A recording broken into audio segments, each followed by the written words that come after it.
Boa tarde, senhor presidente, senhores vereadores, senhoras vereadoras, senhores e senhoras.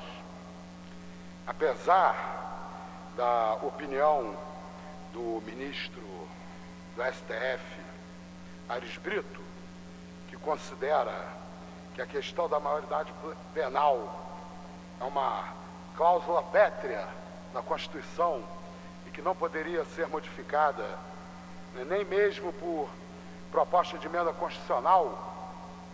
Apesar disso, hoje, há pouco tempo, há poucas horas, a Comissão de Constituição e Justiça da Câmara dos Deputados aprovou a redução da maioridade penal dos 18 para os 16 anos. Claro que nós sabemos que isso é uma decisão da comissão que ainda vai ter que tramitar na casa, mas é muito ruim que essa decisão tenha sido tomada, em primeiro lugar, pela violação da nossa ordem constitucional, que representa a alteração de uma cláusula pétrea por uma emenda constitucional. Somente um outro poder constituinte poderia alterar a maioridade penal. Essa é mais uma daquelas medidas que a nossa sociedade, o nosso parlamento toma para combater a violência, que além de combater as consequências e não as causas, ainda pode provocar o efeito contrário que a sociedade gostaria. Ao invés de pensar em prender mais cedo, nós sabemos inclusive que já existem propostas de se abolir o conceito de maioridade penal. Nós deveríamos nos preocupar em enfrentar as causas estruturais que fazem com que a violência seja um problema permanente e crescente na nossa sociedade. Obedecer ao Estatuto da Criança e Adolescente, praticar o que a norma determina, garantindo os direitos das crianças e dos adolescentes, a dignidade, a educação, etc., são o verdadeiro caminho para combater a violência.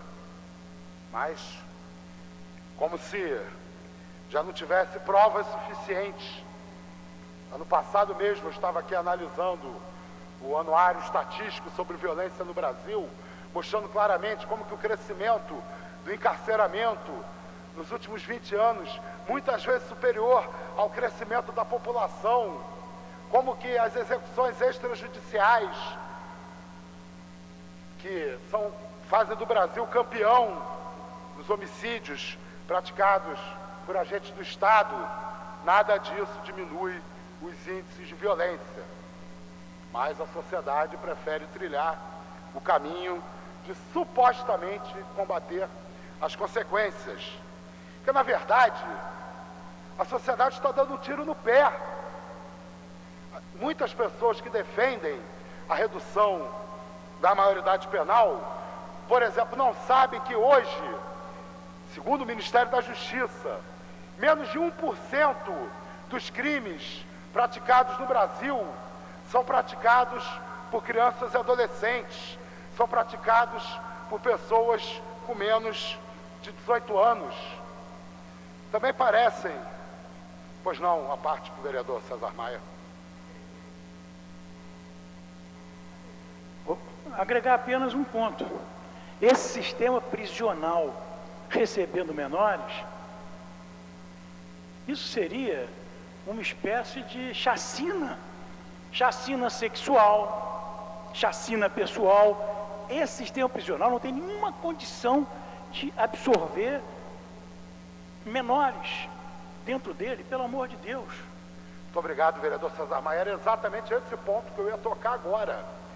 Quando reduz-se a maioridade penal, o jovem infrator que for recolhido ao sistema, ele vai deixar de ser o adolescente mais velho do DEGASE e vai passar a ser o mais novo do DESIP.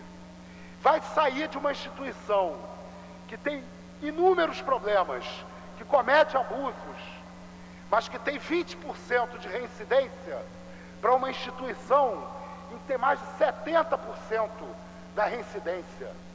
O efeito vai ser o contrário. Nós vamos fazer com que a violência produzida por jovens e adolescentes recolhidos ao DESIP aumente e não diminui. Serão matriculados mais cedo na Universidade do Crime, que são as instituições penais do nosso país. Os defensores da redução também dão exemplos internacionais, fingindo não perceber que a tendência internacional é o contrário. Em todos os 54 países que reduziram a maioridade penal, não se registraram qualquer redução da violência. E muitos estão recuando dessa política. A Espanha e a Alemanha já voltaram atrás na decisão de criminalizar menores de 18 anos. E hoje 70% dos países estabelecem 18 anos como idade penal mínima. Nos Estados Unidos, vários estados estão aumentando a idade penal para 18 anos, pressionados não só por cortes no orçamento, mas também por pesquisas que mostram que o encarceramento precoce de jovens e adolescentes aumenta as chances deles cometerem outros crimes, de ocorrer a reincidência. Também os defensores da redução da maioridade penal falam como se não existisse na lei brasileira instrumentos para agir quando a criança e o adolescente cometem crimes, cometem infrações. Inclusive, existe a previsão de detenção, de internação por até 3 anos de crianças e adolescentes, né? Um sistema mais duro do que a maioria dos países do planeta. A nossa legislação, né, responsabiliza toda pessoa acima de 12 anos por atos ilegais. Segundo o Estatuto da Criança e Adolescente, o jovem, ao cometer infração, deve receber medidas socioeducativas, como advertência, obrigação de reparar o dano, prestação de serviço à comunidade, liberdade assistida, semi-liberdade e internação. A medida é aplicada segundo a gravidade da infração. Precisamos realmente enfrentar o problema da violência no nosso país, com medidas que façam com que haja efetividade nas políticas públicas. Tentar resolver o problema da criminalidade a partir do endurecimento do sistema penal tem sido a política adotada no Brasil nas últimas décadas. Nós vimos, por exemplo, surgir uma série de crimes enquadrados no rol de crimes hediondos. Nós vimos aumentarem muito o encarceramento. E a violência não cede. Não cede porque as razões da violência no Brasil são socioeconômicas. Elas não vão ser resolvidas pelo sistema penal. Não vão ser resolvidas no Brasil, como não foram resolvidas em nenhum país do mundo que hoje a gente pode considerar que sejam países pacíficos. É só pegar os índices de violência e comparar com os índices de desenvolvimento humano, que nós vamos ter clareza de que o que nós precisamos investir é na melhoria da qualidade de vida da nossa população.